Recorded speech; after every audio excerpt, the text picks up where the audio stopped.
And we were praying and just kind of considering as we came up to 2024 and as we were starting to think about things to talk into, what do we sort of need to prophetically put our finger on and name and so on.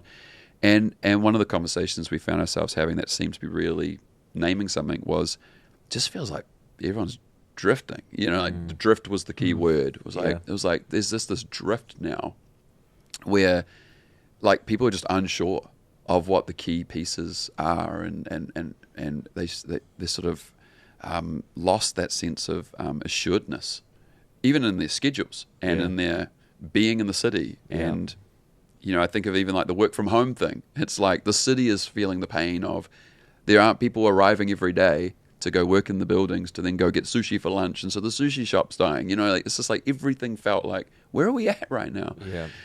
And so with all of that sort of in play, I read this book called The Great Dechurching, and in that they showed this research that had found that over the last 30 years, which is not very long, 40 million people had left the American church, of which 1/4 were the stories of casualties, which we've been talking a lot about in the church at the moment. The moral failings of leaders and abuse and all those things, all very legitimate and very needed parts of the conversation and horrible parts of the conversation. But then the surprising thing of this research was to show, but 3/4 of that 40 million, so 30 million, had just left unintentionally. Yeah. And there was this line in it, and it said, they just let their secular vision of life surpass their Christian one. I thought, oh my gosh, that was the line for me. It was just this one line that just leapt out of the book.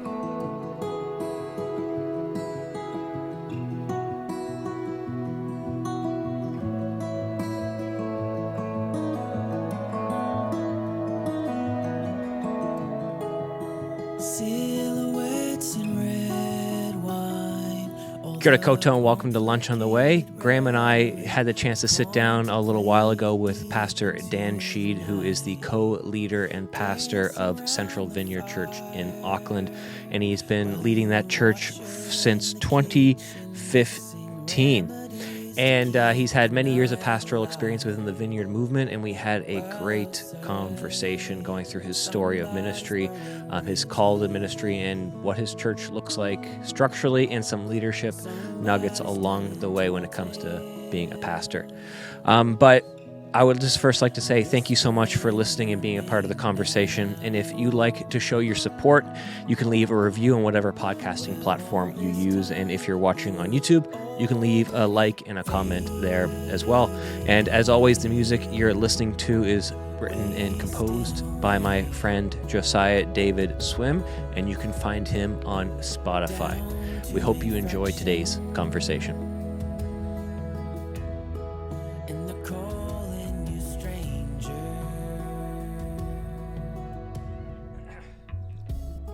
So we just get into it. We just get into it. And first, thanks for coming. It's way better to do this in person than it is to do this on Zoom. Yeah, it is. It is. Because Zoom is just it's okay for what it is. We've done a number of interviews or just conversations, which I think this will just be a conversation, where you step over each other, and then there's like things that you can't pick up on because you're not in the space with the person. Sure. And I'm like, I really want to do something in person. So when you're like, oh yeah, I would come to school. Yeah. I'm like, yeah, let's do it. And how was your Sunday? It was a good Sunday yesterday. Yeah. Pentecost Sunday. Yeah. Oh, right. Yeah. And a good one. Okay. So what do you mean say good one? I knew that was going to be the follow-up question. That's why I let it linger. Right. Watch out. He's a coach. We've just done the 10 days of prayer leading up to Pentecost initiative that the 24/7 prayer movement's been doing. Did your church do that, Graeme? I'm not sure the city did. No. Yeah, we did. Yeah, we did it as well. So we had a prayer room set up. Yeah. We had we sort of had stations and interactive things people could do. And I find it fascinating that you set up a space and you kind of have to make it's got to have something that's engaging, but it still needs to be bare. It will be bare because it hasn't had people's imprint on it yet. And I went in yesterday morning, like I always do, to pick up the things we need to take to our school for church, because we do our church gathering in a school hall. So I have to always collect these big boxes of the communion cups and that stuff. I go in and I walk into this prayer space that we've had running in the middle of the city for 10 days that I haven't seen since Thursday by this point. And I'm just overwhelmed by the addition of just so many more scribbles and post-it notes. And we had this installation in the middle of the room where we hung up these frames with fishing line zigzagging across, and then one of our guys in our formation team printed and cut out 200 flames on overhead projection transfer. Oh, yep. Clear paper, clear plastic. So we had them all, and one of the stations was people could, with a Sharpie, they could write on the flame their most burning sense of a prayer. What's burning in their bones, what's the Spirit saying, and then hang it from all these fishing lines. That's pretty cool. And by the end of these 10 days, this thing's just full, of prayers of the most deepest nature, start with me, God, all that sort of stuff. So I collect all that stuff and I put it all in my car with my kids, and we track off to go start setting up church. And I'm suddenly aware that I'm already entering something that God's already at work with, And so Pentecost Sunday, we go through what we go through as a gathered people, but I'm aware of just all the stories ticking away. I'm aware of all the little messages that people have been sending backwards and forwards. We were praying really in a focused way for a family over the weekend who had just had a baby, and things had a bit of a tricky outcome after the other side of that, and that had all turned around by Saturday night. So there was there's just sort of stories in the air as people were like, God's up to something, there's signs of life here. So it was a great Pentecost Sunday because of those signs of life. And we had people be prayed for and all sorts of good things as well. But I think it was just that sense of signs of life that was a big thing for me. It was a good Sunday. It was probably one of our better Sundays we've had. And it, obviously, when it's like, what do you mean by good? It's like, okay, we all know what we mean by good. Okay, we all know what we mean. Like, there's a life to it, right? There's something going on. Yeah. And I remember we did the prayer initiative from 9 a.m. Saturday to 9 a.m. Sunday. That was our day, our 24 hours of prayer. People came in every hour for a prayer slot throughout the night and throughout the day. And I was very tired that morning. I was preaching yesterday morning. And it was just like on, Jesus is the light of the world, which is basically Jesus is the savior of the world is how I translated that. And it was like a very gospel-oriented message. And I didn't have any sense in my spirit about really much of anything other than just seemed like a sermon-type Sunday. And then so Kristen, one of the pastors, says that actually something that was really kind of coming and bubbling up during the service, during the prayer times, was that we should invite people to follow Jesus today. I was like, okay. All right, I'm just going to, listen to the church, not listen to my own sense of intuition, and we'll just go with it. And she said, and also ask if people are called into ministry because we think there's a church planter going to be here this Sunday. Wow. I'm like, okay, let's go for it. Come on. And so the Sunday just starts, right? And then it just, there's like this, an openness and a bit of a freedom to the space, but it was not polished at all. Like, it was just as janky as anything that you would expect, right? Janky's of a Sunday. Good, though. Janky's good, right? And then we had this guy, Rob, who's 82 years old. His wife passed away about 1.5 years ago, just really suddenly. And he's been going through quite the journey. He shared a bit of his testimony. And it was, him kind of just rambling a lot, but it was like permissive rambling. It was good. He just talked about how he finally figured out that God actually forgave him, and he actually felt that for the first time in a long time. And I was just when I get up to preach, I'm realizing I need to cut this thing back immediately because the service has just gone longer than it initially should have. And then I'm not feeling anything. And then I just basically preach and I say, just raise your hand. And I've done this before. Raise your hand if you want to follow Jesus.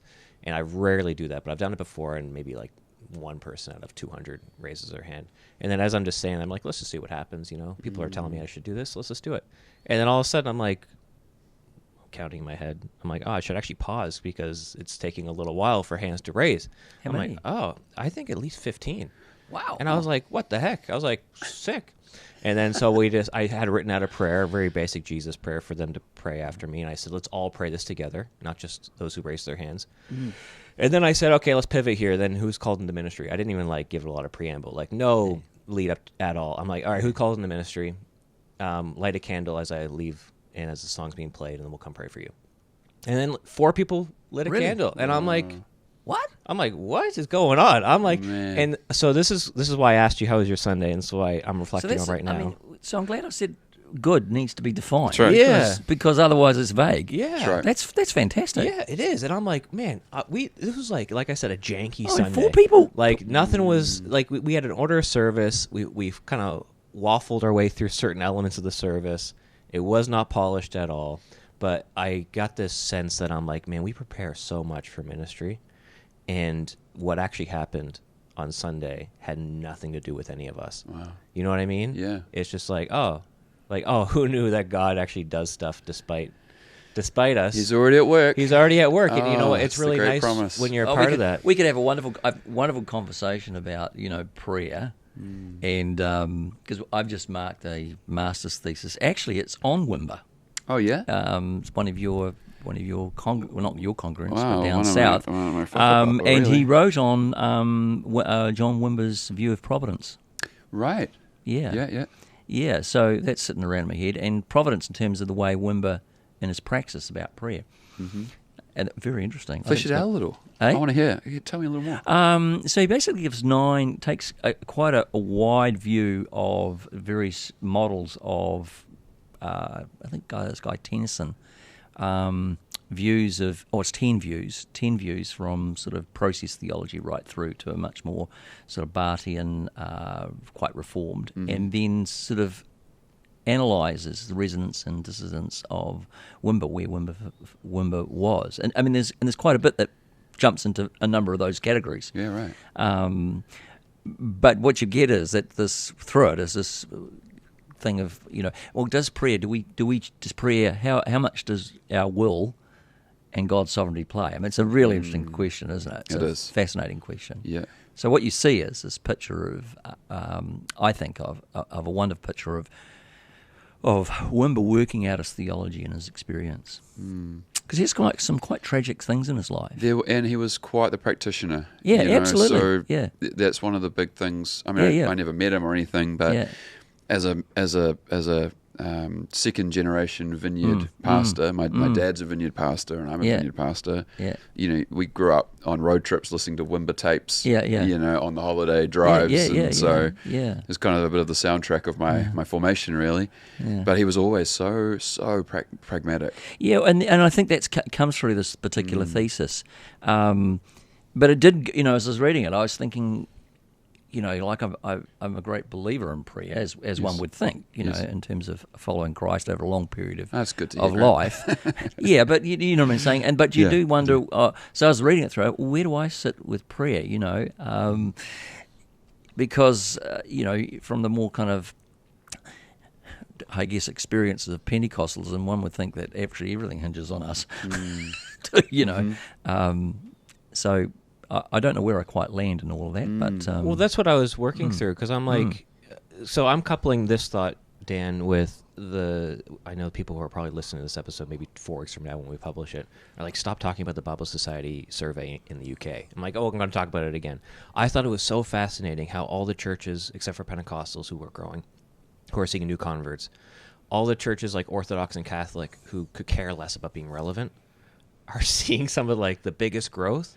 Sure. And the most people come into their front doors out of any other denomination. And they could care less. Orthodox could care less about being culturally relevant. Yeah, that's right. And I'm just like, man, we put so much work and so much effort into, crafting things so precisely and speaking so directly and distinctly to culture and helping people digest and understand the gospel and the scriptures. And this recent wave of people coming to faith has nothing to do with our effort at all. It's like this beyond cultural mood that's shifted that none of us could orchestrate. And then this Sunday just confirmed it, where I'm like, we put so much time into strategizing and having staff meetings about sermon series and different things. I preached the simplest gospel message you could possibly do in 15 minutes. The worship service was exactly what you'd expect every single Sunday, but the different X factor was what God was doing. That's beautiful. And isn't that the Pentecost story though? Yeah. Like you think about it, here's the group of believers together. And one of the things that's encouraging to me is they're still so tragically human. And don't you love the fact that once the moment happens with the fire and tongues and all that sort of thing, Peter stands up so boldly And it's kind of like, for me, I read that and I go, who's this guy? You know, after the last few chapters of his story being so up and down, yet there's this wonderful courage that's been put into him by the Spirit. You know, the Spirit has put something new in him for him to courageously be able to stand up and be like, this is what God's doing. Let me tell you these pieces here. And I find that so encouraging. You know, it wasn't a plan. You know, it wasn't like they had sort of got together with a really good whiteboard session before all of that. Yeah. No, they didn't. Yeah. But I'm like, so I'm wrestling with that of like, okay, they didn't have a whiteboard. Should we get rid of the whiteboard? I'm like, no, obviously not, right? No, you shouldn't. But at the same time, it's like, how much of it is it us and how much of it is God? Yeah. And that's where I think, like, Pentecostalism, I think on a good day, they get it really right, where it's like, okay, all things being equal, God asks us to pray, and then He does something, and then on our worst day, it's like, well, when we pray, we're actually like kind of forcing God's hand. Sure. It's like, well, no, it's not quite that. It's a bit more participatory, a bit Yes, more. I think so. A bit more relational, and not mechanistic, not cause and effect. You're not praying to like the goddess of Venus or whatever, and being like, I'm going to do all these things, so you have to do this for me. It's not quite like that, but at the same time, it's like it's easy for us to turn it into that. Like we get these moments where God acts, and it's like, well, we can see a direct correlation between us praying and God doing something.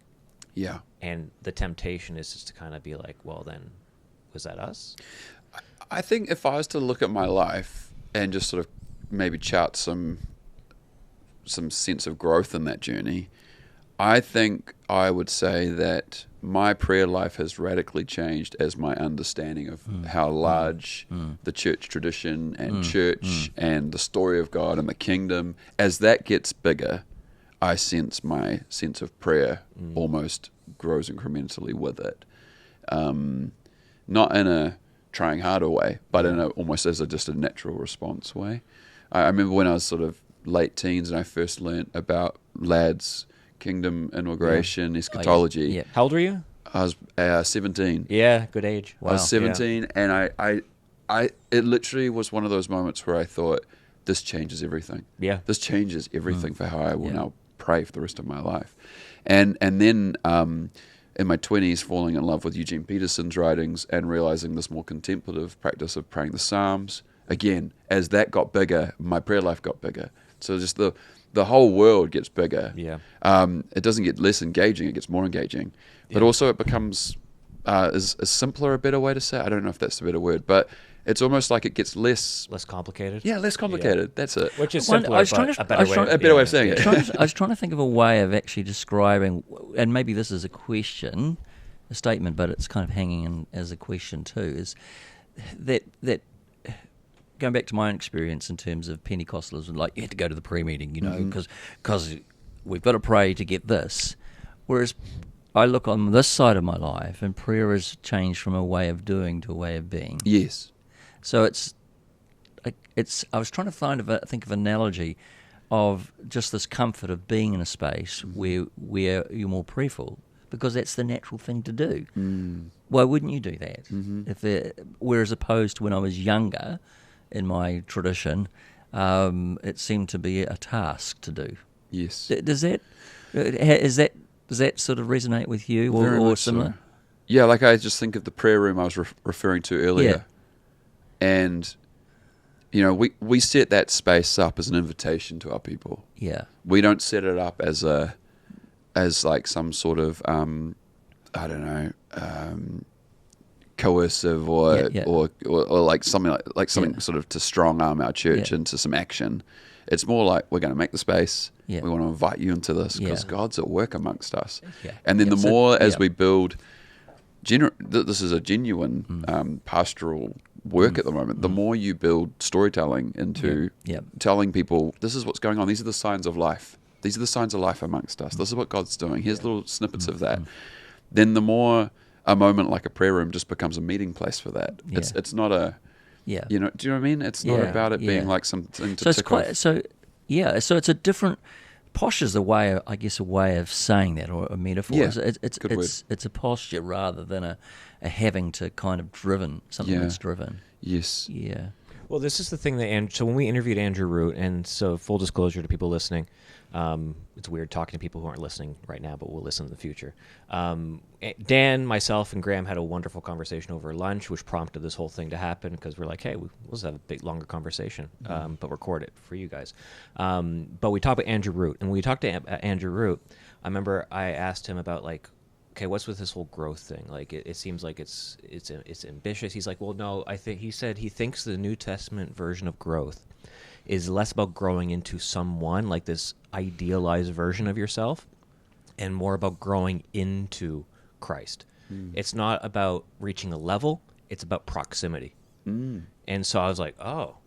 So it's because every single growth analogy or metaphor is in connection and in proximity too. Yep. Especially the vines and the branches one, Yes, where it's you're like, right. well, That's what I thought of. you could focus on the bearing the fruit, but the invitation isn't necessarily for you to bear the fruit. The invitation is for you to be connected to the vine. Come and be with. Yeah. And so when you say, okay, well, instead of it being like, well, we need these outcomes to happen, so church, let's get together and pray. That it might be appropriate during certain moments in different seasons of life, but it sounds like, no, I'm just inviting a chance for people to come and connect with the vine as a church. Totally. Yeah. And so for in our church context, one of our big pushes these last couple of years has just been a redefinition of what discipleship is as apprenticeship.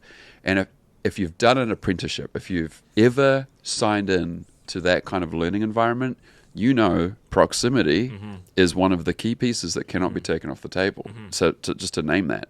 You know, so Jesus's view of having apprentices was one of proximity. Yeah. And I've got friends who take their, apprentices through their trade. And I talked to them over the last few years. I said, you're an electrician teaching other guys how to become, electricians. Give me the rules of what makes this work. Like, where does it break down? And all of them have said to me, if they don't show up to work, if they don't come to the space, if they aren't proximal with me, I can't teach them anything. Yeah. And that was a real big moment of learning for me to go, this thing of nearness, it has byproduct. It has fruitfulness in itself. The more you are near to someone, the more that you then get to actually enjoy being what the fruitfulness of proximity will actually do and be. But the thing is, you got to look after the proximity. There's actually a showing up to that growth, showing up to clocking in, showing up to being amongst that then I think translates to life with Jesus in a really beautiful way. I think prayer's like that for me. When I don't clock in, so to speak, when I don't show up to those morning appointments that I have got into my rhythms and my habits, when I don't have those for various reasons, maybe I've been traveling or I've done something different for a weekend or something, and I lose them, I feel it. Like, I notice the repercussion of stepping out of that proximity and that closeness with Jesus. If I start picking up my phone before I pick up the Psalms, I notice it. Like, again, the proximity piece has a byproduct. So, man, I love that. Any other golden pieces from Andrew that we should? Like, that. I love that. I mean, yeah, that's a good thought, and I really like your idea of the apprenticeship thing, being with. I mean, because I did a trade, so Sure. I did 4 years. Yeah. Did 4 years as an apprentice. Yes, and it's not that you in that space. I'm going to teach you this day. What you're doing is you're in the space and you're observing and you're soaking the environment. You certainly are at the start. You're for feeling sure. something as much as you're hearing, seeing, and doing something. That's right. You have to start at that observational practice. Yeah. You're just watching, looking, observing, learning. Yeah. In fact, you're not really given any tools to begin with because you're dangerous. Yeah, exactly. So it's I was just thinking, funny. we need to locate you true. for this podcast. So tell us a little bit about you in terms of, you're here in Auckland, you pastor a vineyard church. Tell us a little bit about... Oh, man, yeah. Where do you want to start? Well, how did it happen? Yeah, how are you a pastor, and where do you pastor at? Okay, so, well, I'm a pastor for a few reasons. I'm the son of a church planting set of parents. So my parents planted a vineyard church when I was 14. Or they were already in ministry doing a church before then, but I really see that moment as a moment when something came alive in me. And what happened was our national director, well, he wasn't my national director yet, but the national director of the Vineyard movement, Lloyd Rankin, came down to our church to commission it into being a vineyard. And I watched this guy. I mean, maybe this is a bit of just sort of cultural relevance and vanity, but I watched this guy wearing a Quicksilver t-shirt, being kind of likable and laid back and approachable and fun, then asked the kingdom of God to come, and things happened, and I thought, that looks like the best job in the world. Like, I like that guy looks like he enjoys his life in a nice way, and then he's normal, completely ordinary, and then he's fully expectant that God's at work. And I said to him, I was 14 years old, and I said to him, going from the little sanctuary of this church at the time through to the hall to have a combined lunch afterwards, I said to him, I want to do what you do one day. And so that was the beginning for me. Wow. And 14? So I was 14, yeah. And I mean, I did a lot of things in between being 14 to being a pastor. I joined punk bands, and I got a design degree, and I mean, there's a whole heap of other things that came along. But somewhere in the sort of, I guess, the calling ecosystem of my life, that point never left me. So it was just a desire. It was a desire. Was there any kind of moment where God sort of like, this is what I want you to do? I think that it was definitely wrapped up in some various moments too. But there was like an agreement I made almost in my soul. And I recently had a sabbatical. I mean, I'm jumping all over the storyline here, right. but I recently had a sabbatical last year, where one of the things I did was I located the core agreements of my life. That was one of the tasks I did during my sabbatical. And I found that I went back to that moment and went, I made an agreement there. You know, I was 14, and I made something that really mattered in my soul. So fast forward, I watch my parents plant their church. I'm a pastor's kid from my high school years. A little bit of a snapshot of what it would have been like to have been my friend, perhaps. Like, we would have finished school on Friday. We would have gone skateboarding. We would have played music at like some sort of YFC hybrid youth event night where my band would have been playing with some other bands. We would have stayed up way too late. We would have gone skateboarding again all of Saturday. We would have maybe gone and played another show that night on Saturday. And then no matter where we were, whether we were in Wellington or whether we were, just up the road in New Plymouth, I would have driven home on early Sunday morning to worship lead at my parents' church. Like, it was this weird balance of I was a skateboarding, punk rock, like, kind of kid like that. And then on the other hand, I was really faithful to what my parents were doing in this community that I'd found myself in for my teenage years. This is New Plymouth? This is in Stratford, just out of New Plymouth. Oh, Stratford. Yeah, okay. so Stratford. Yeah. So this is Mountain View Vineyard Church. And so I was like this deeply committed, sort of worship leading presence, I guess, in my community. And I was still trying to figure out my life as a designing So what skateboarding. was the design? The design was just graphic design. Oh, yeah, graphic so design. like graphic design, and I loved all of that. And so I was just trying to figure it out. I got to the end of my design degree. I did a little placement for a while, and I just found this is not what I want to do with my life. And so I ended up taking a little gap, and as part of that, an offer was sort of brought to me around, would you consider moving to Auckland to intern at what was then called Vineyard Music? So this is back 20 years ago now, where Vineyard Music in Auckland, okay. This is before the internet's kind of doing its big thing. YouTube isn't around yet. Yeah. This sort of world, podcasting, this isn't around. So Like, there's this no isn't discoverability. It's just It's like if you don't have a space where you are pumping out song sheets and chord books and albums to local churches, no one's got their hands very easily on what to sing on Sunday. They're not getting resourced. Here's the best books to read and so on. So I came up to do an internship at Vineyard Music and ended up basing myself on the North Shore. I left home to do this. And as part of that, I ended up at Shore Vineyard. Not through, honestly, it wasn't very profound. It was just literally the closest vineyard church to my location where I was living while doing this internship. And I ended up meeting who would become effectively like a second dad to me. I ended up working with Vic Francis. Oh, Vic. Yep. Vic and Fran Francis. Oh, yeah. Yep. And Vic Francis is like my second dad. In regards to, I learned how to worship lead. I learned how to be a basic form of leadership in my teenage years through my parents' church. I learned how to pray and move in the gifts of the Spirit. But through Vic, I learned how to keep a diary. I learned how to write a proper email. Yeah. I learned how to tell the difference between there, and there, and brought, and all of these different things that I needed to learn to. And he formed me in another way of showing up to pastoral needs with people. Not to say my dad didn't do these things too. It was just another stage of my life. I needed to grow up in these things.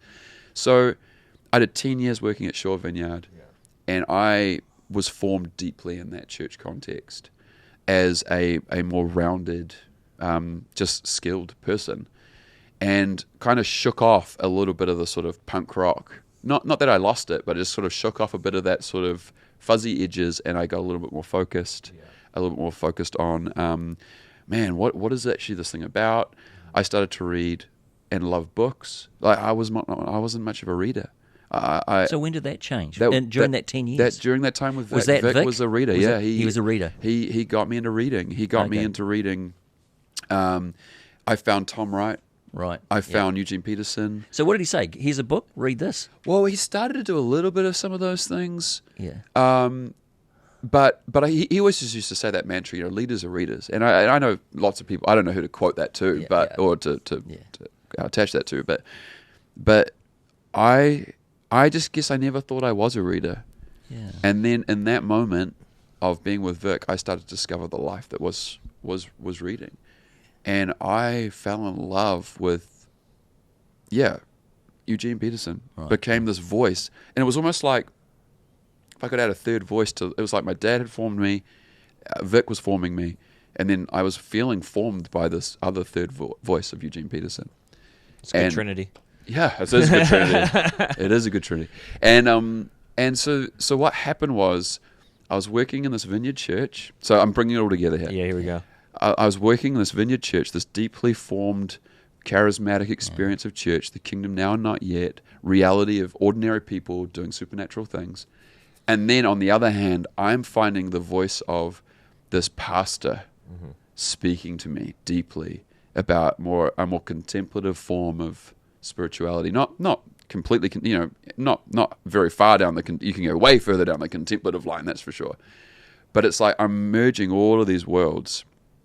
And I'm starting to think about all of the metrics that I've been taught that are just in the ecosystem of that world of church. Maybe a little bit like the Elam movement. Just the things that are in the ecosystem of what's valued here.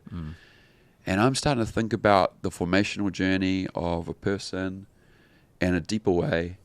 And I'm just starting to get curious about that.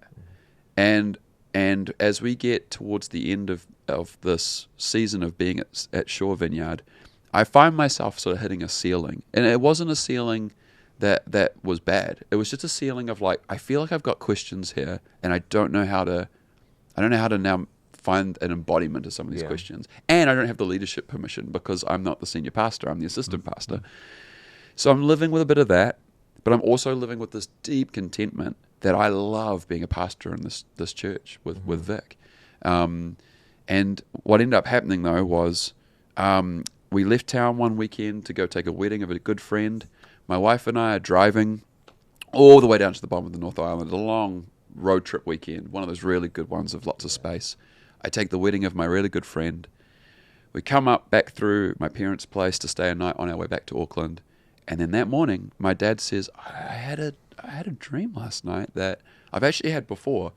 But in that dream, the first time, I didn't see anyone's faces, but last night I had the dream and it was your faces. And he tells us this dream. Essentially, it was a dream of effectively like being in front of a group of people and realizing like these people are wonderful and you love them, but they're not necessarily your people. And you walk to the back of the church and a bus comes and picks you up and takes you to a new place. And I said, thanks, Dad.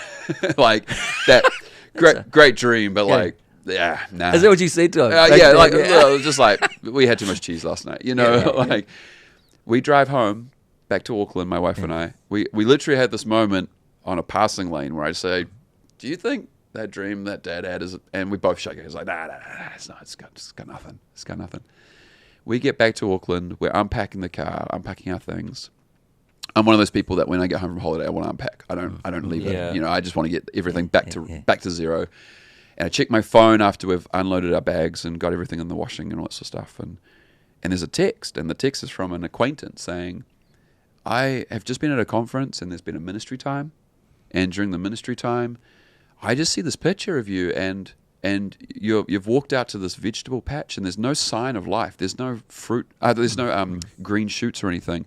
But weirdly, you can put your hands down into the garden and there's just stuff ready to pull out. It's like there's some harvest waiting for you. But you would not know it looking at the top of this garden, you know. I was like, oh, okay. That's a little weird that comes through 12 hours after this weird word from my dad, you know. And then the next day we go to church because by now it's Sunday. We drove home on the Saturday. And so it's been a week off, bit of a crazy week in regards to how these things are happening at the end of the week. And a person has a word at the end of worship, very similar word. Like, I feel like there's just someone, maybe a little bit like you. There's a call to ministry here, but it's a call to something new that, you know. And I'm like, oh my gosh, you know, third word. Yeah. I'm feeling pretty picked on. You know, I'm not looking for these things, but it's like, God, what are you up to? I love these stories. Oh, I yeah. just love these stories. And I spent the next 3 months Yeah. accumulating 10 words into a notebook Yeah. that were all like that. And I engaged in a conversation with Vic about that. Yeah. This is the end of the year. Yeah. And we go away on our Christmas break. We come back into January. And in January is the last word. And what happens is this guy gets up, who I really love, this dude who was always a wonderful, faithful, prophetic voice in our church at Central Vineyard at the time. And he gets up and he just says, I just see a picture today during worship. And we kind of do this in our liturgy at the Vineyard Church at the time. It was like after worship, people could give some words. And he says, I see this picture and there's a person here and you're scrubbing the floor and you look up and Jesus is over on the other side saying, come on. And you sort of say, yeah. But then you get down and you just keep scrubbing. And you look up and Jesus is like, no, come on. And you're like, yeah. And you just keep scrubbing. And he just said, I feel like there's someone here and Jesus is calling you to something. But you think the thing that you're scrubbing is still kind of... Is your calling. Is the noble thing. Yeah. And I just think you just need to say yes. I mean, how do you, as the assistant pastor, say, "Yep, that's me"?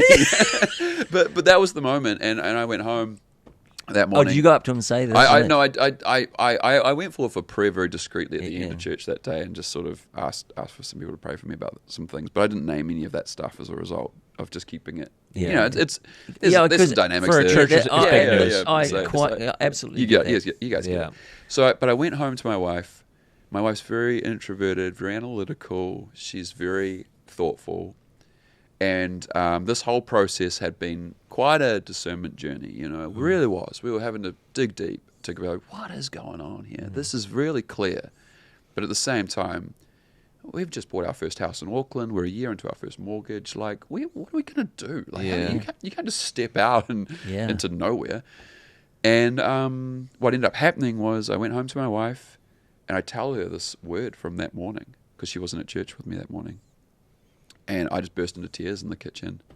And she just said, we have to do this. Enough of being called. Like, we have to put this thing down and we have to say yes. So the next day I went, I said to Vic, hey, I just need to have a coffee with you tomorrow morning, just start of the year and just all this stuff. And I just said, look, I don't want to do this, but I feel like I have to put a line in the sand and just say, like, I resign. I have to say something to say I'm putting the brush down and I'm following what the Lord's saying to us. And what did Vic say? He must have known, though. Yeah, we had been in an open conversation, like I said. None of this is a surprise. Yeah. He said, I'm going on sabbatical this year. I was really hoping you'd look after the church for the year as part of that.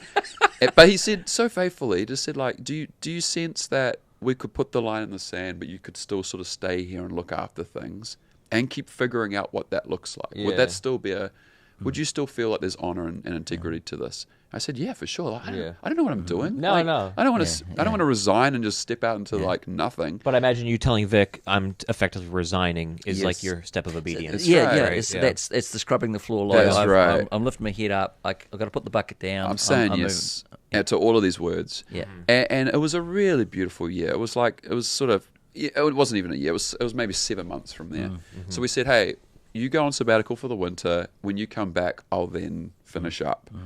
And we can kind of just keep figuring out in the the back scenes a little bit of what this actually is. Because he said, "Do you have a plan?" I was like, "I have no plan.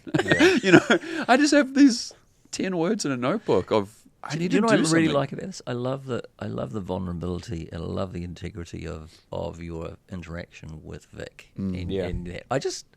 That's so refreshing to hear that. It's just there's that, and then there's, you know, I'd been the assistant pastor at that church, and I'd watched that church plant some churches from the inside. Yeah.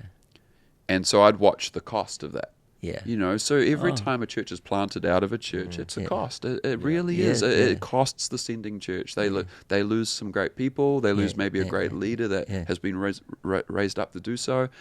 They lose great people out of teams, you know, because it's usually like the people who want to go plant a church are not normally just the pew-warming sort of back row people. They're the activists. They're activators. And so they're like the 25% of your people who are serving. That's right. So I watched that, and I think even, and I've talked about this with Vic over the years, like I had a reactivity to that.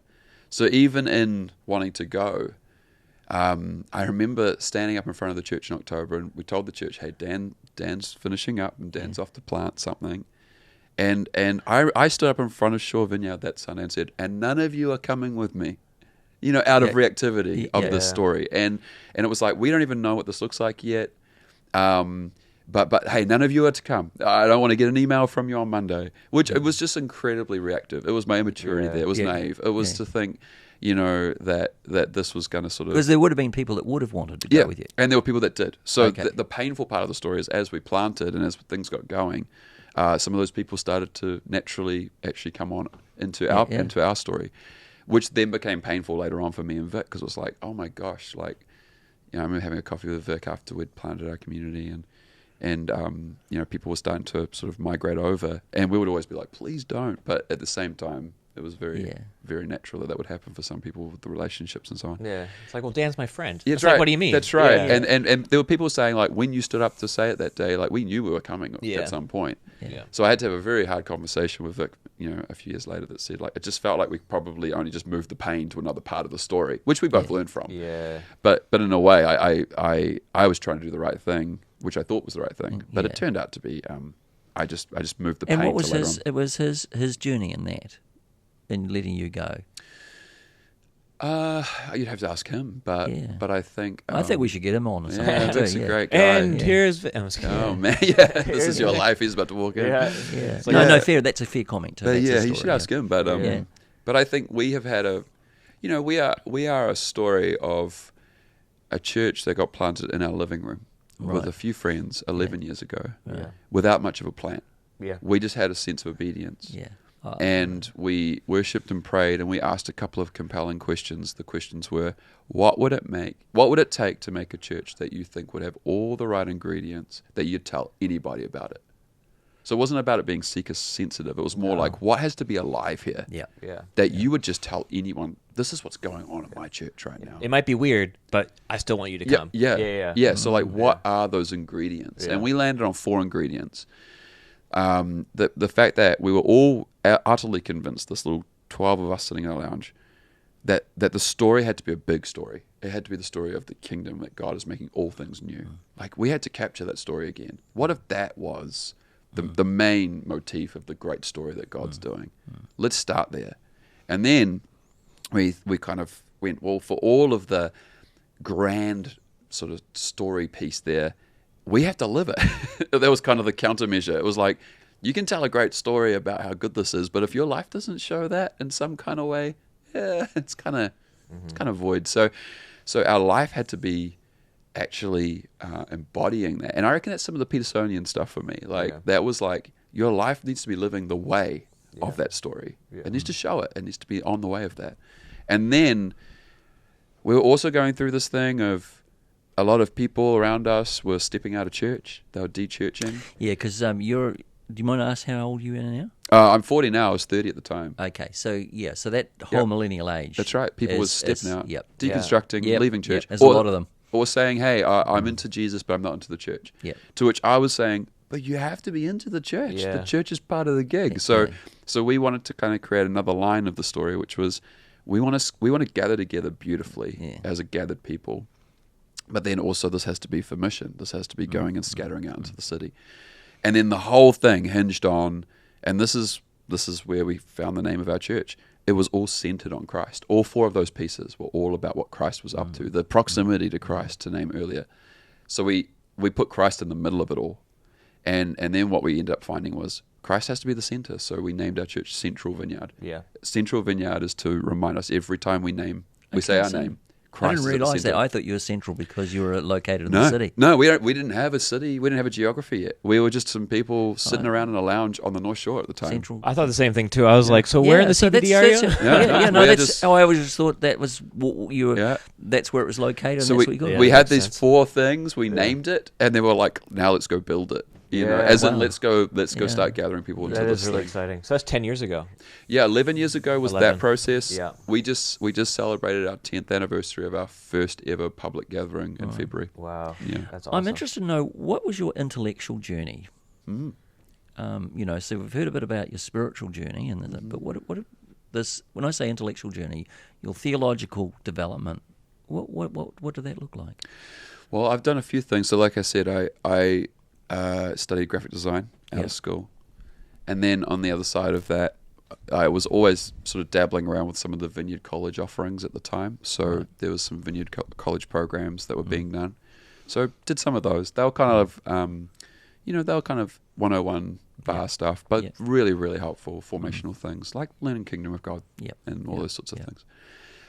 Then I did, during my middle years there with Vic, I started a master's through St. Stephen's University over in Canada, in New Brunswick, Canada. St. Stephen's? Oh, wow, I know where St. Stephen's. That's a border town. That's right, so it is. St. Stephen's what? Any particular... It's on the border of Maine and New Brunswick. And I've never heard of a school Methodist, being there. Wow. Methodist, Anglican... I don't know. What is it? Evangelical? No, it's tied to the Vineyard at the time. Oh, okay. But it was just a liberal... Christian college, right? Arts college, yeah. And they were running a program where basically globally pastors could do a master's program through them, go do modules with them. They would also bring, if you could get enough of a cohort together, they'd bring the lectures over to the cohort, and then there was a travel component of doing Greece and Turkey.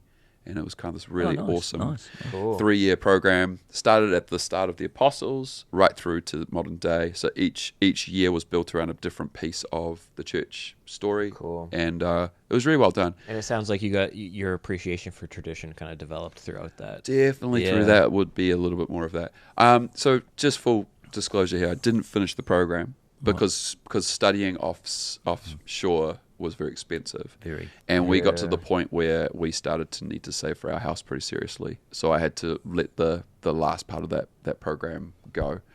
But did enough of the actual work and the learning. So I never got the piece of paper, never finished it, but I did the first You're like 2 Bill modules, Gates, 2 years. like all the Mark Zuckerberg, right? Dropouts. He just promising things in the future, right? I still got pestered with the email for years of like, do you want to come and finish this? Do you want to come and finish this? We could make it come and but it was just too expensive. But that was definitely a very formational piece as well of growing up. And again, without Vic, wouldn't have done so because Vic had done that program. Oh, so he's the one in the background here in your apprenticeship type space. Yes. That he's making you. So you're obviously a person that asks questions. So you're curious. I think the design part of me is that I'm totally okay with a blank page. Yeah. I'm okay with asking, how could this be better? I'm okay with critique. I'm okay with sort of the questioning. That's my design world. That's made me really comfortable with that. Yeah. I'm okay with an idea being put in front of us and it's like, hey, let's kick this round. I am happy with that. Yeah. So you're predisposed to that. And Vic, obviously, he's feeding you books, he's making you ask questions. There's also the culture playing in the space there. Yes. And then let's start bolting on some academia, which I never thought I would ever do. and I still feel very intimidated by good academia, as in like, it's like I respect it in a world where I'm like, that is amazing. Well, so am I. I'm like, when people here start having systematic theology conversations, I'm like, I'm out of my depth. It's my pay grades. I'm done. I'm tapped out. But you're a good thinker. I mean, the conversations I've had with you, you're articulate. You think well. You ask good questions. So you're only less a person for necessarily finishing. I think you do quite well. I think that's where that's just where I would sort of say that's what apprenticeship has done for me. Yeah. You know, it has actually formed me into finding good answers, and I just love going straight to the top shelf a lot. Because you've got to learn what good books are. That's too. right. You, So you don't just, you've got to be around somebody to know, actually, that's not so good, that's going down this line. That's right. This and this, like N.T. Wright. Who would know about N.T. Wright? Well, I mean, it's pretty well known now, but, 10, 15 years ago, 20 years ago, not so. Yeah, and that was probably, I started to sort of read some of those guys, and I was like, who are they quoting? Who are in the footnotes of their books? Yeah. And let's start going towards some of that. That's And that, when you know you're inquisitive, is when you look at the footnotes. Of oh those man, guys. I love a good footnote. Yeah. So, because what I observe you is that, in terms of from a distance, is this intellectual journey, this spiritual journey, this formational journey. They're all pieces together, Yes. not apart. But actually, that ability to think and be curious in your design background that's helped you reach or relate to millennials, your generation.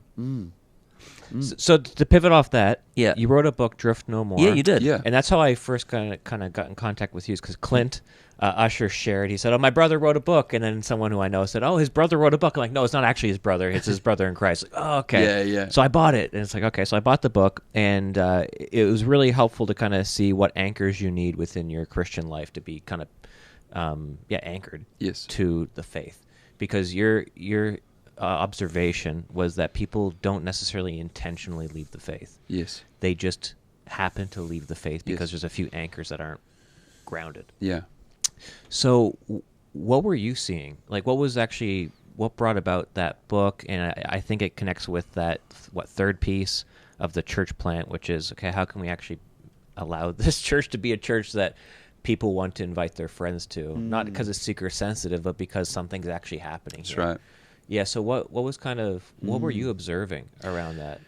Well, I was observing a few things. I mean, some of that just came out of the byproduct of COVID, the COVID season, where we just had that hard sort of 2022 to 2020, early 2024, like you're just watching going, where's the life gone? I mean, does that resonate?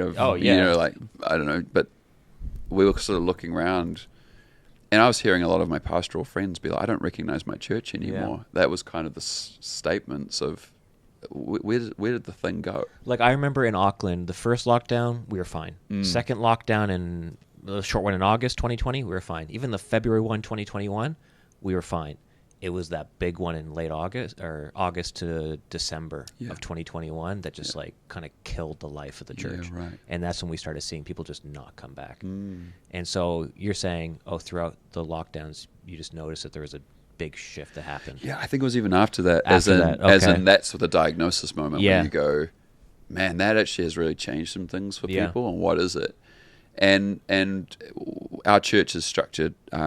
We've got this co-leadership structure. Yeah. So we share the leadership with another couple, and we were praying and just kind of considering as we came up to 2024, and as we were starting to think about things to talk into, what do we sort of need to prophetically put our finger on and name and so on.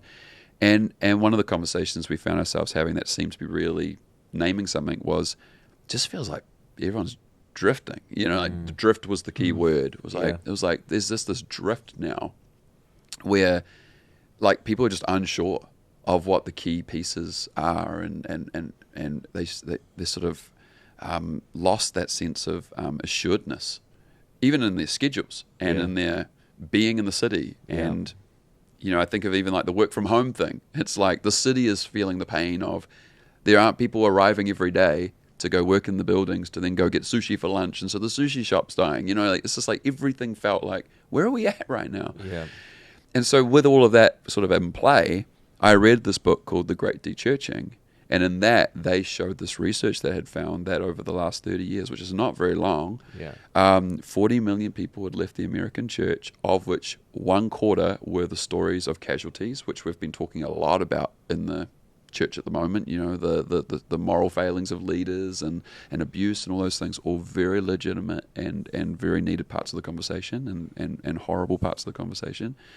But then the surprising thing of this research was to show, but 3/4 of that 40 million, so 30 million, had just left unintentionally. Yeah. And there was this line in it, and it said, they just let their secular vision of life surpass their Christian one. I thought, oh my gosh, that was the line for me. It was just this one line that just leapt out of the book. They let their secular vision of life surpass their Christian one. They just let it happen. Yeah. That was the thing that we wanted to dig into.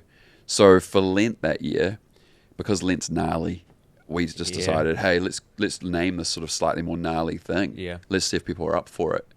And we named it, and it honestly created one of those moments that, as a pastor, I think you have a few of them in your life where you just feel like suddenly a bunch of people went, oh, you just put your finger on something for us that really matters.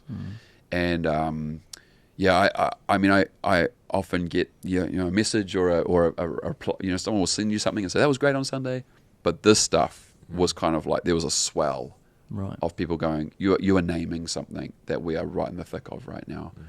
And so what we did is we just went through, because the book of Hebrews opens with this idea, and it just says, we must consider the message we've received, or we may drift away from it. Yeah. You must consider it, you must know it, you must have thought about it and engaged with it, or you may drift away. So, and he has a beautiful metaphor of Christ anchoring us into the throne room of God. That's right. And I'm like, so drift, anchor, I'm like, it's all there. It's perfect. all there. I would even contend, I think the whole book of Hebrews is trying to answer that very point. Yeah. Here is how you don't drift away. Yeah. And then, so those were the 4 pieces I picked up as little teaching points, and that's what the book's about, is we have the 4 tethers of Christ himself, the church, the gathered saints around Christ. We have the traditions, the things we do together, and then the gospel, the good story. Yeah. So we have these 4 things that are sitting throughout the book of Hebrews as 4 amazing tethers to keep us from drifting. So that's where it all came from. Yeah. And it's been pretty surprising. Yeah. I was surprised to write a book. That was also surprising. But it was a surprising response, and then it just felt like it should be sort of put into a little text and a little book. And it's been beautiful to see how it's been playing out for people. A lot of the feedback from those who have got the book is that it works really well in a little group. It's like it's the perfect little companion for taking a group through a journey. I've had other friends who have given them in their church to people after their baptisms as like a baptism gift, because it's kind of like, you're baptized now. Now consider this. Get these things in play. It's been a bit of a surprise, to be honest. Yeah, it worked really well with my home group, because it's so hard to, what do you do with a home group? Sometimes it's like a sermon discussion guide, sure, but and also if we do a book, you can't expect people to read it every single week. So we're like, the chapters are perfect length to read. It took about 25 minutes to read the chapter together. And we just talked about it, and then we prayed. Oh, so you read the whole chapter together? Yeah, we read the whole chapter together. Okay. Yeah, it worked really well. Every subtitle, we just handed the book around, so people read. Okay. Yeah. Okay. Well, the chapters are my sermons. Yeah, exactly. So I literally, very Eugene Peterson, very formed in that way. I love reading the work of people who are like, the introduction of the book will be like, this was originally this set of talks at this little convention I went to, and Henry Nouwen does that a lot, and Rowan Williams does it a lot. So who's your favourite writer? Oh, I think I know what you're going to say. It would be Peterson or Willard. It would be pretty hard to. Maybe Peterson. Yeah, Peterson. Because he's more. You feel like if you're like, okay, some gospels they really get the humanity of Christ, and some really get the divinity of Christ. You get the humanness of Eugene Peterson in his writing, I think, and you're like, oh, I can relate to this guy. It's like, oh yeah, I've been going through this too. Yeah. Yeah. Yeah, I think it'd be up there. It'd be pretty high. So I know this is turning into more question and answer, but I'm just so curious. Come on, Eugene Peterson. When I came across him, full disclosure, when I came across him and I was studying at Bible college in 2010 to 14, and I remember reading his book because people said you should read it. I'm like, okay. I remember thinking, wow, this is so irrelevant. Irrelevant for how to grow a church. That's it. You know what? I wasn't wrong. No, you're not. You're too right. Because within my ministry formation, it wasn't spoken necessarily from sometimes it was, depending on the guest preacher who came to chapel. But the thought that was just kind of in the air was, okay, how do we get people into church to grow the church? And so because of that, when I came across somebody like Eugene Peterson, I was just like, I don't know what to do with this guy. Because he's prophetically not anti-growth, but like poking at some of the idols of it. Because he tells a story, and I forget which book of his it is, but he tells a story about how he did this Bible study with, I think, 5 or 6 people. And it was when he was a young pastor at a larger church, he described it, and I think it's the only large church he's worked at. Yeah. And this is like, we're talking, like late 60s, early 70s. And the pastor, after a few weeks of him doing this weekly, took him aside and said, so how many people are attending this? He's like, 5, and it is the most life-giving thing they've ever been a part of. It is wonderful. We're getting into the text. They're being discipled. Amazing. It's great. This is like late 20s, early 30s Peterson, right? And he's like, it's amazing. And the pastor said, that's not enough people. We can't have your resource like you spending that much time with so few people. You need to do things that involve more people to make the best use of your time and to have the maximum impact. And it was in that moment he realized, the growth, I don't know how you categorize it, but that growth idol of the church, growth is not bad, but when you idolize it, it's bad. Well, and when you businessify it, it's bad. Well, he talks about that in Under the Unpredictable Plant. Yeah. Where he talks about that as the chasm that he couldn't figure out how to cross. Wow. So he talks about how the chasm was, there was things being expected of him in his pastoral world that were somewhat going at odds with his Christian life of following Jesus. Yeah. And he was like, oh my gosh, there's a chasm here. How do I cross that chasm? Because I can't have both. Which was that's the whole book from there. Yeah. He talks about how pastors have become more like shopkeepers peddling goods to the... I mean, this is in the first opening... That's really good. These are the opening pages. And you're like, buckle in. And what year did he write this? Like, he was writing this stuff when everyone's like, in spirit, I like him. But practically, he says nothing to my ministry philosophy and practice. And so you come across him, and was that rupturing for you? No, because he was punk rock. I reckon. All right. I reckon that was it. I reckon. When you say he's punk rock, you mean the fact that he's pushing against the culture? Pushing against the culture in that way. And again, I was formed in I played punk rock music as a kid. You know, so like there was a little bit of an edgy part to me that I think resonated when I picked up some Peterson and thought. I remember thinking, what was one of the first things I grabbed of his? It was maybe an article where he is just saying churches shouldn't be bigger than 300 people. Yeah. And it's been kind of put up against like the Bill Hybels Willow thing at the same time. And it's like you got Hybels being like churches should be as big as possible. And then you've got Peterson being like 300's the max, guys. Yeah.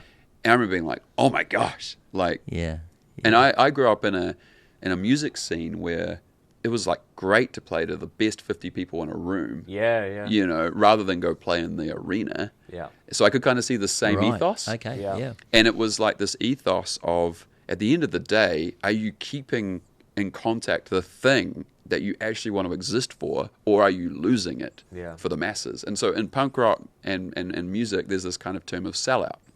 And sellout is the idea that you used to play in these little clubs with your diehard fans, but somewhere along the line, you got picked up by a record label, they injected a heap of cash into you, and now you're playing the big stadium. You've sold out. You've sold out to everything you used to hold as a value. Yeah. And I could almost see the same thing playing out in the sort of Petersonian sort of world. Really? It's like, this guy he's making sure we don't sell out. Yeah. He's making sure we keep the real thing. Now, I'm not against big churches either, so I'm being very careful but I think that was the thing in my soul, which was a little like, I can sniff something real here. Yeah. And I think that's just what got me started. Yeah. I went down the line of starting to read some of his pastoral theology stuff. And I don't know, I just found it readable too. I read, Eat This Book and stuff, and I was just like, I can read these books. I enjoy reading these books. They're well written, and as a well written book, that was also helpful too. Oh, he's a good writer too. Yeah. I mean, that line of irrelevance that the word is not haunt, but it sticks in my head of Henry Nouwen's in the name of Jesus. That's dead right. Because he's part in that book. He talks about the irrelevant leader. That's right. I put it at the end of my master's thesis when I was doing that, but it's always stuck with me because it's jolting. It is. Well, it's quite disruptive in the sense of the culture that we've lived in, because I, particularly as a Pentecostal, I've grown up with a lot of that. I mean, it's one of the great things about Pentecostalism. It's incredibly missional. So, relevance is a very attractive word, because you want to connect with the culture. Did right. But the problem is we turn it, and it can be like, even we've talked about Methodism, Wesleyan Methodism, holiness becomes the idol.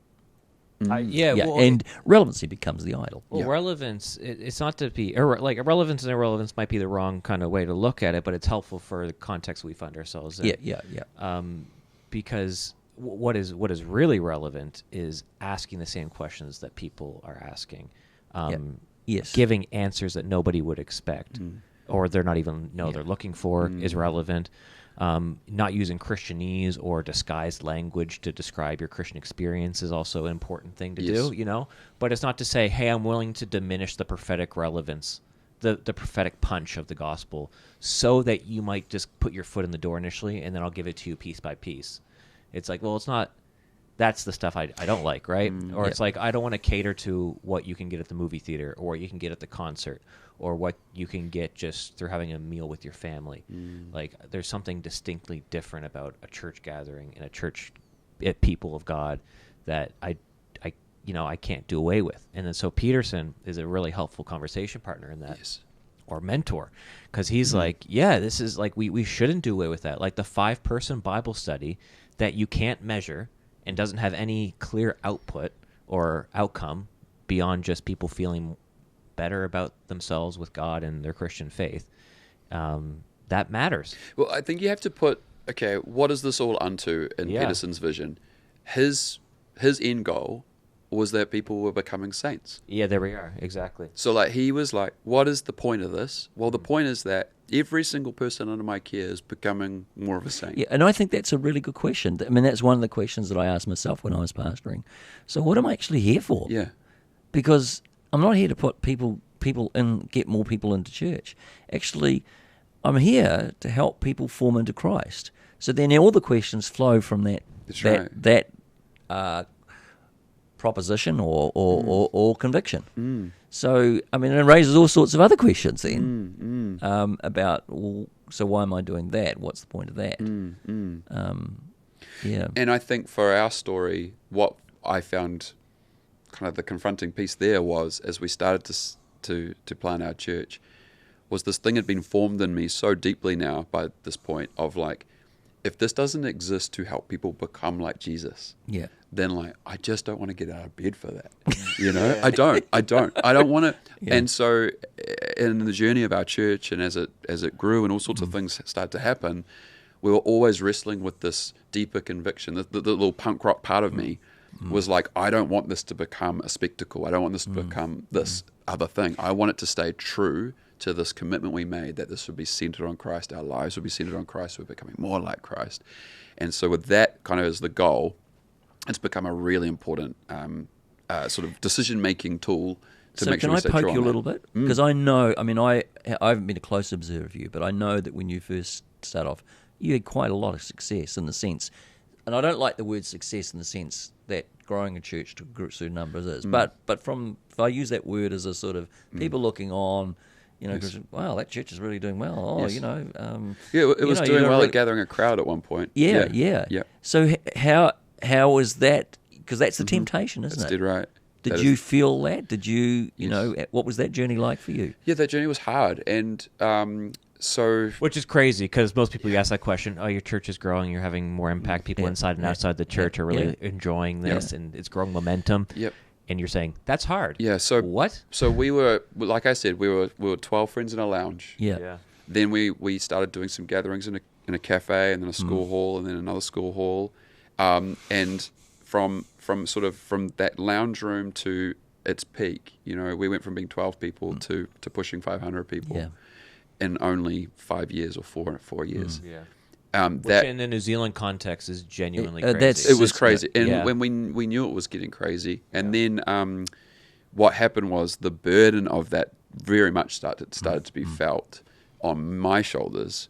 because I could see the story was shaping up to become everything I didn't want it to become. Yeah. And that's the genuine, just full disclosure here in this podcast situation is like, it was like a burden. It was becoming the burden I didn't want. And so we made some pretty key gear shifts even internally as a staffing team. So as I said before, we actually structured the church up with co-leadership so that there was a sense that the responsibility of this group of people was being held by more than just one, so that the story wasn't being written that there's a guy who planted a church and it's gone really well and now he's the guy at the top of the pyramid. Because we've heard the story many times, totally. haven't we? and I kind of can respect that story, and also I cringe at that story, you know. So it's a tension of both things, as so many things are. But for me, it was like the Petersonian piece, which we've found ourselves talking a lot about in this chat. It was so deeply formed in me that I was like, that is not the story that I want, and I don't want that story. So we sought out how to do that, and we always knew, we were looking at this group going, in here is our real church.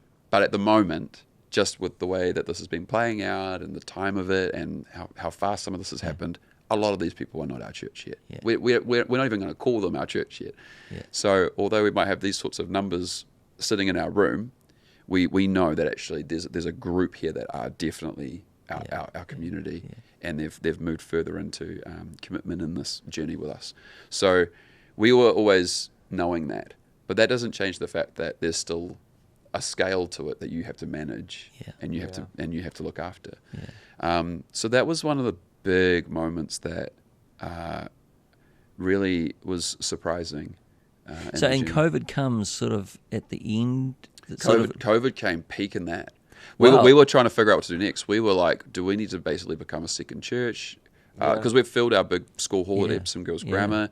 Like it's like every seat on the floor is full. Do we find property to do a capital campaign? Because there's 500 of us now? Honestly, it was like all of those questions are the questions that you start to naturally ask. Do we plant another thing? Like you're asking all of those kinds of what ifs, and then along comes COVID.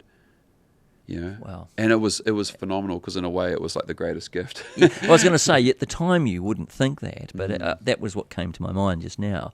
I mean, it's hard for some people to say, well, COVID was a gift because it was not a particularly nice period of time. No. But actually, in a way, you look at the narrative, your church and you have formed through that. Yes. In a way, that's actually a better outcome. Yeah, we have. Yeah. The COVID was messy. Oh, it is. Like, because obviously it was bad, but I think a lot of people kind of woke up a little bit to just, I don't know, just like going through the motions of life throughout the 2010s. And then it was like, okay, what do I really value? What really matters? Who's actually with me here in the church, or with us in the church, rather? And obviously people died in COVID, but at the same time, I'm like, you know what? I think as a church and as a culture, we kind of needed a little bit of a pause here. Like, what do we really value? You see, when I look at this and just sort of anecdotally responding, is that COVID, it accelerated a whole lot of things and it's changed a whole lot of things, because now on the other side of COVID, the world is not a safe place anymore. And you think of prior to COVID, you could travel, you can still travel anywhere, but we don't have what we have. The world is really unsettled now. Yes. And that's the public rhetoric now. Yes. You'll hear our politicians say the world is an unsafe place. Yes. So there is a real shift, an uneasiness now that I think sits in the culture. Yeah. Which may be this awakening that we're coming back to the full circle, the awakening that we're beginning to see in the UK, people returning to faith, people more Catholic churches growing. Well, there's so there's this sort of sense of people feeling dislodged, like where is this all going? The longing for transcendence, secularism cannot deliver on that one. So there's this reaching. I've got to grasp something that's got continuity, that's got history to it, that's got something that's going from here to here, because I've got nothing. Well, it's hit. What I've noticed is, I know it's 5 years on from the start of COVID, and was like, it was that big of a deal, right? So we're still grappling with the tail end of the effects. Two things happened. I noticed that people connected with your Drift No More book just were like, okay, this has happened in my life. I'm reevaluating everything. Actually, I want to live for myself a bit more. And I know that might be a bit too crass to say, but I want to do this. I want to travel more. I want to just get outside of this church community that I was a part of. There's been those people, but then there's other people who are like, I want religion. Yeah. I think I need faith. Yeah. And actually, I'm more open. Like, I thought there was always a spiritual dimension to life, but now I'm like, I really think there is a spiritual dimension to life. And even just yesterday, somebody came up, and I was hearing people say that people were walking off the streets and saying, hey, do you have a deliverance ministry? I really need prayer for deliverance. And this guy after the service said, do you guys like do deliverance praying? And where I'm like, we don't do it very often, but we can certainly help you out with that. Yeah. He's like, okay, because I just this thing happened with my family, and then none of us are Christian, and they said, I think you need to get, you got something inside of you. You got to get, something's going to come out. And he's like, I don't know what it is, so I think I just need prayer. And I said, well, email us when you want this to happen, and we'll bring our prayers together, and we'll anoint you with oil. We'll do the whole thing. Wow. And I was like, here we are, So and that's so good. And so it was a rupture. Like COVID was a rupture for I think everybody's worldview, whether they're in the church or out of the church. They've reevaluated everything, and there's almost like it's like when you take a deck of cards and you shuffle them, like with the split deck, and you put all the cards between them. It's like everyone's kind of not switched spots, but everything shuffled around, and what you thought you knew, you didn't know anymore. That's a good metaphor. And people are coming through the door. I think you're right. Yeah. That's the point. Something's really changed in COVID. I mean, just the way that the world is being seen. It seems to me the new atheism was alive and well before COVID, but it's not alive and well now. Yeah, it's like that's the point that flicks. Yeah, whether that you can put it on that, but Yeah. something's shifted quite significantly. Yeah. Sorry, what were you going to say? No, I agree. Yeah. I mean, yeah. when you think about the voices that were so popular Yeah. leading into the space, and then the voices that have become popular out of the space, it's like it seems like two different worlds. It does. Well, this is the world we're living in now. Dan, it's been like an hour and a half. Has it really? It has Yeah. been. So Far out. we'll give you a little tour of the school. Maybe grab a little biscuit downstairs or something when the students have morning tea. But and you guys haven't touched your muffin. At Yeah, all. no, I'm going to have my muffin in a minute. Nothing probably infuriates me more than the sound of eating into a microphone when I'm listening. So I think I'm reacting out of my own. All right. My own. I don't want. I don't want someone else to hear It's that. been really great having you Thank here. you. It's been good to have and a really chat. enjoyable just to bounce stuff around. Yeah. So We went all over the place, didn't we? Yeah, we did. That's all right. Those are the best conversations.